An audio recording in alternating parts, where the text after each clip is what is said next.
başlatıp ondan sonra öğrencilerimize bırakıyorum. Yanlış kişiyi seçmeden Armağan'a hostluğu veriyorum. Buyur Armağan. Söz sende. Hello everybody, welcome to our lesson. I am Arman from Hüseyin Girnes Science High School. We will learn medicine and health in this biology class. First of all, thanks a lot to our biology teacher İsmail Deniz from Edirne Social Sciences High School for his great technical and scientific contribution and counseling to our presentation. Let's start our lesson. What is medicine and health? In second subject is staying healthy.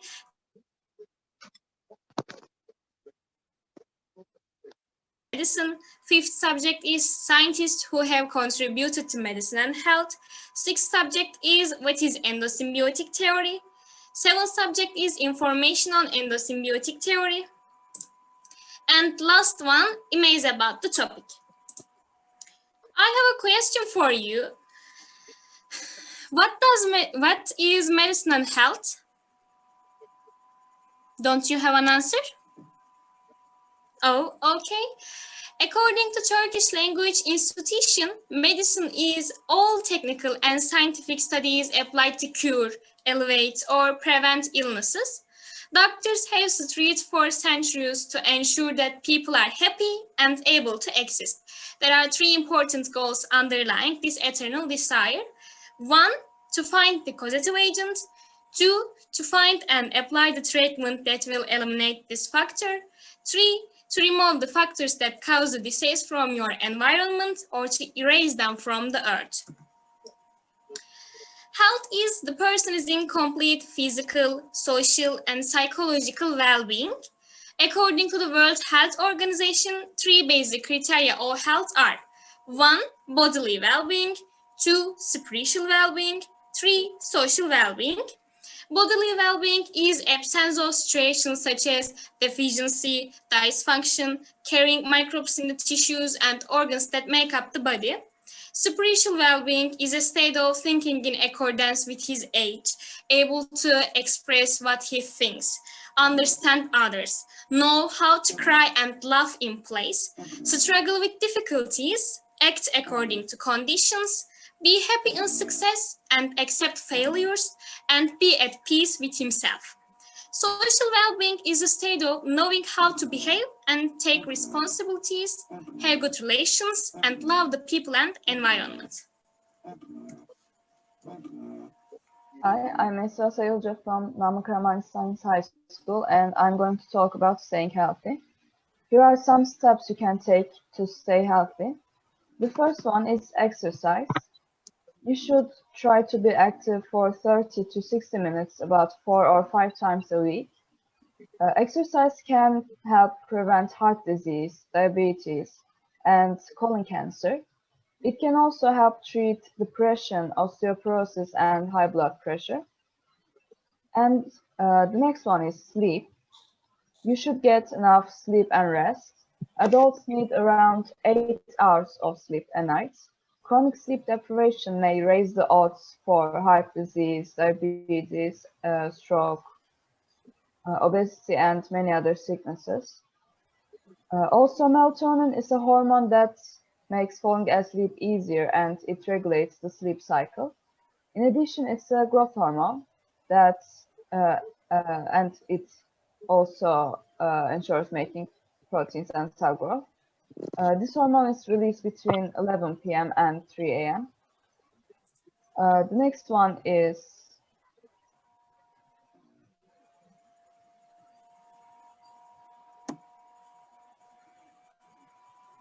I can't see the screen. Yeah. The next one is nutrition. You should eat a well-balanced, low-fat diet with lots of fruits, vegetables, and whole grains. A healthy diet can help you lose weight and lower your cholesterol as well. Stress. You should learn to recognize and manage stress in your life. The signs of being too stressful can include trouble sleeping, frequent headaches, stomach problems, or being angry a lot. The next one is sun exposure. Sun exposure is linked to skin cancer, so you should stay out of the sun, especially between 10 a.m. and 3 p.m. when the sun's harmful rays are the strongest. And also, you should use sunscreen year-round on exposed skin like your face or your hands. And the last one is goals. You should always set goals for yourself, even if you're retired, because setting goals can give you long-term vision and motivation. So it helps you stay active, and it's also important for your mental health. That's all. Thank you.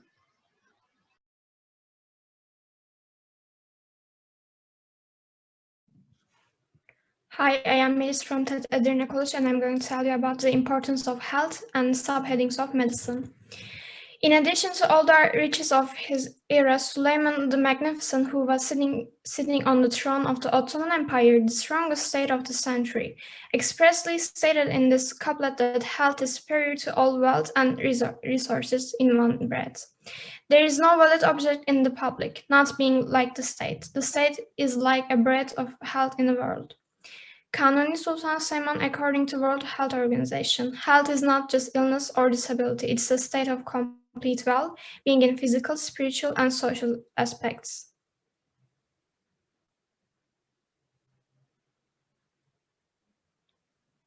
Medicine has 24 subheadings, and these are histology, microbiology, molecular biology, biophysics, pathology, biomechanics, genetics, biostatistics, medical physics, toxicology, immunology, neuroscience, anatomy, pharmacology, gynecology, photobiology, epidemiology, cytology, physiology, embryology, nutrition science, biochemistry, endocrinology, and radiobiology.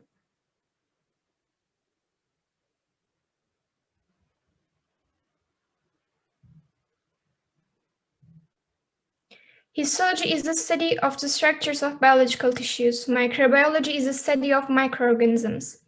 Molecular biology is the study area of biology at a molecular level. Biophysics is the study of physical events in physiology. Pathology is the study of disease, the causes, course, progression, and resolution thereof. Biomechanics is the study of the structure and function of biological system by means of the methods of mechanics.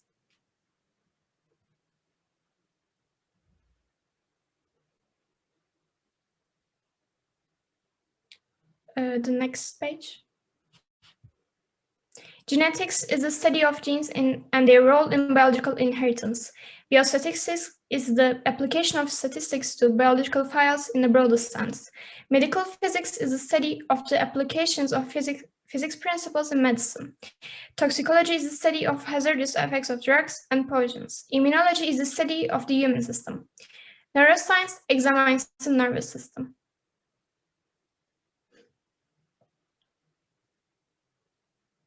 Anatomy is the study of the physical structure of organisms. Pharmacology is the study of drugs and their actions. Gynecology is the study of female reproductive system.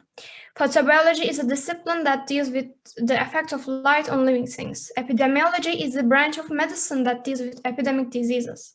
Cytology is the microscopic study of individual cells.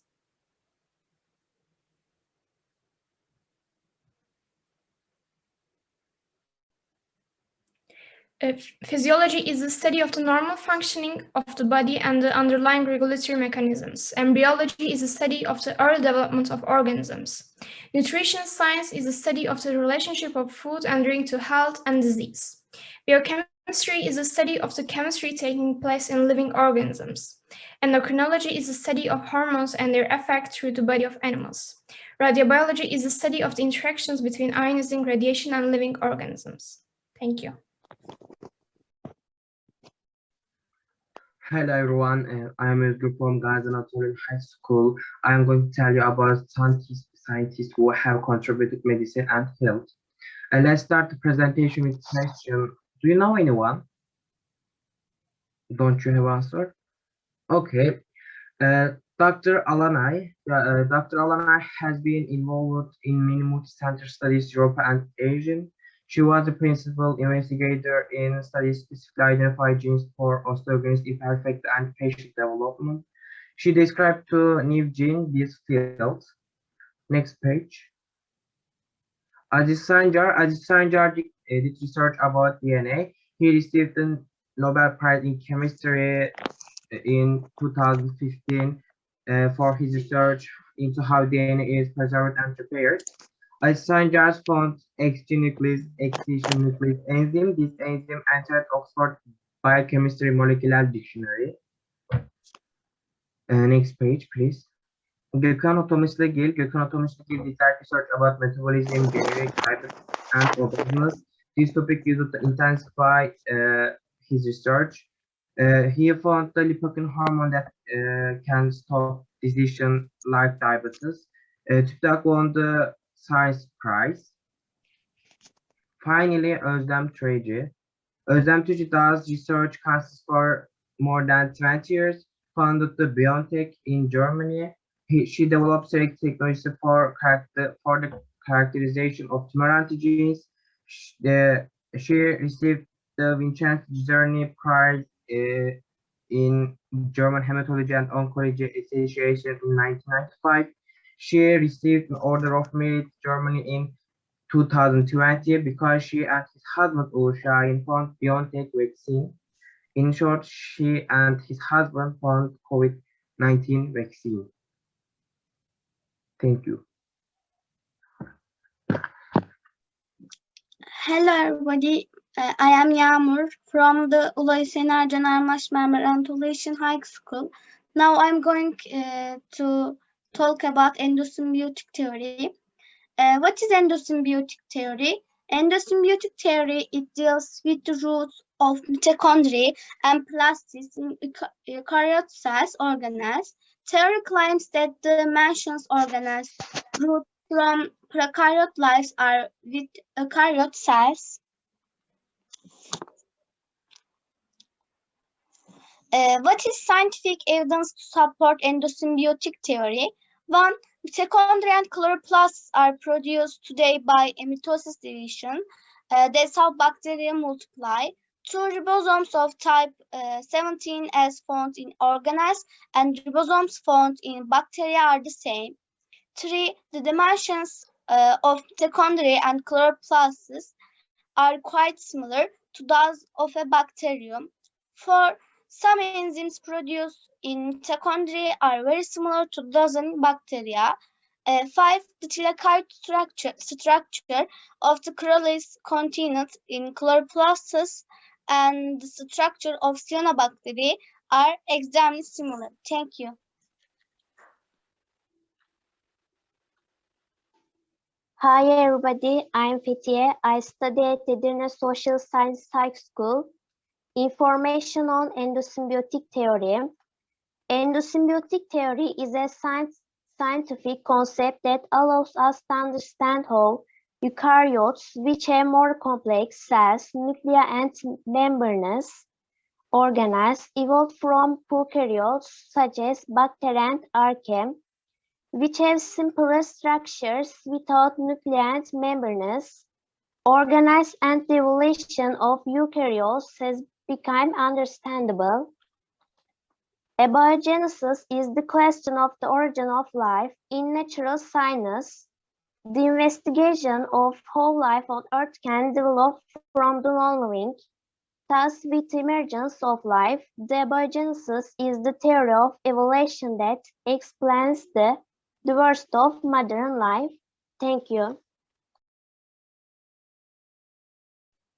Hi, I am Reydanur from İbrahim Ünal Science High School. I am going talking about endosymbiotic theory. According to the endosymbiotic theory, the bacteria that ruled for millions of years at some point ingested some other bacteria or proteobacteria smaller than themselves into the cells to eat by endocytosis. Next.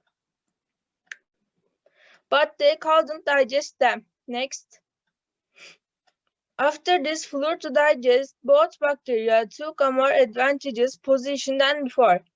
This is because the large and predator bacterium enables this bacterium, which eat but cannot digest, to perform intracellular functions. Next. On the other hand, small bacteria that are prey are much safer in this new intracellular location than before, and rush the materials they need much more easily. Therefore, natural selection has supported this relationship, and as a result, the first eukaryotic cells were formed. Next. In short, the cooperation of more complex cells with more than one cells with a simpler structure. Thank you. Let's watch a video about this topic.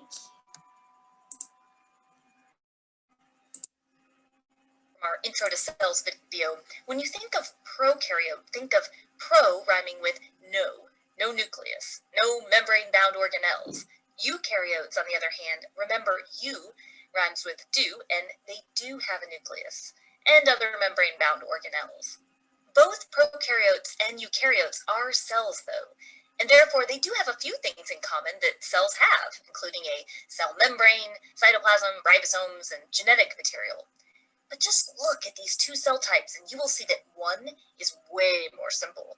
So what explanation does the endosymbiotic theory provide for how eukaryote cells could have evolved from prokaryote cells? A long time ago, seriously a long time, over 2 billion years ago, there were prokaryotes, much like there are today. Long time. Well, just as there are in many organisms, there was variety in prokaryotes. Some of the prokaryotes had photosynthetic abilities, which means they could make their own food using sunlight energy. And those were the photosynthetic bacteria. Some of these prokaryotes were bacteria that had the ability to use oxygen to produce ATP energy. And some prokaryotes were larger, they could consume others, engulfing them. So obviously they had to be larger. The endosymbiotic theory is that some of these large cells engulfed some of these small bacteria. But instead of those small bacteria getting digested, some of them remained intact, and they actually began to live as symbionts. That means they lived together. This is believed to be the ancestor heterotroph eukaryote cell. And eventually, some of these cells engulfed the small bacteria that could do photosynthesis in addition. And there were some more living as symbionts. This is believed to be the ancestor autotroph eukaryote. Now, it's time to do a little reveal. We consider the bacteria that used oxygen to produce their own energy to have evolved into what is now mitochondria. And the bacteria that use sunlight energy to produce their own food, well, we consider those to have evolved into what are now chloroplasts. It's likely that these ancient eukaryotes had some kind of advantage in their endosymbiosis, and it's also likely that the mitochondria developed first, before the chloroplasts, because if you remember from our Intro to Cells video, nearly all eukaryote cells have mitochondria. It's just that eukaryote cells that can do photosynthesis can have both mitochondria and chloroplast. Now, if you remember our beginning about theories, you may be wondering, where are the facts for this? We'll give you a few of the facts. First, mitochondria and chloroplasts have their own DNA. Yes, separate DNA from what is found in the nucleus. Not to mention that their DNA is arranged in a similar way to prokaryote DNA, specifically bacterial DNA. The size of mitochondria and chloroplasts tend to be similar to the size of bacteria. And when mitochondria and chloroplasts divide, which they can divide all on their own independently, they divide in a way that is similar to how bacteria divide. So the endosymbiotic theory provides an explanation for how modern eukaryotes evolved from prokaryotes. There's obviously more questions you might want to explore. For example, what about some of the other structures and organelles in eukaryotes? We'll keep exploring. Secondary endosymbiosis is a great place to start. One last thing we want to make sure to emphasize. Endosymbiosis isn't just reserved for a past event in ancient history. No, because endosymbiosis is actually happening today with many other kinds of organisms. One of our favorite examples, the termite.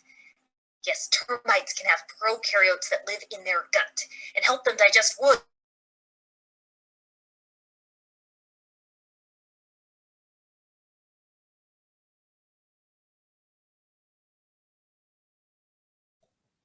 Pardon, internetten kaynaklanan bir durum söz konusu herhalde.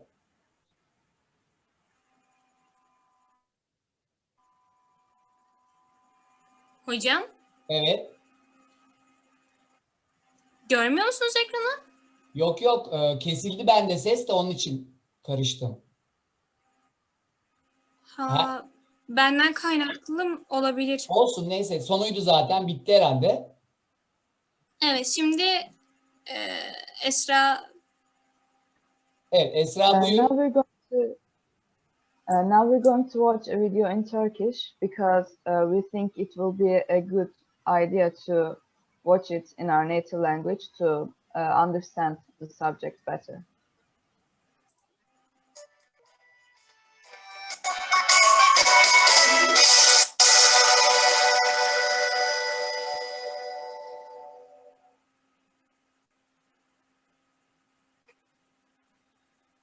Endosimbiyozis hipotezine göre oksijenli solunum yapan mor bakteri ilkel ökaryot hücresinin içine girerek hücreyle ortak yaşam birliği oluşturmuştur.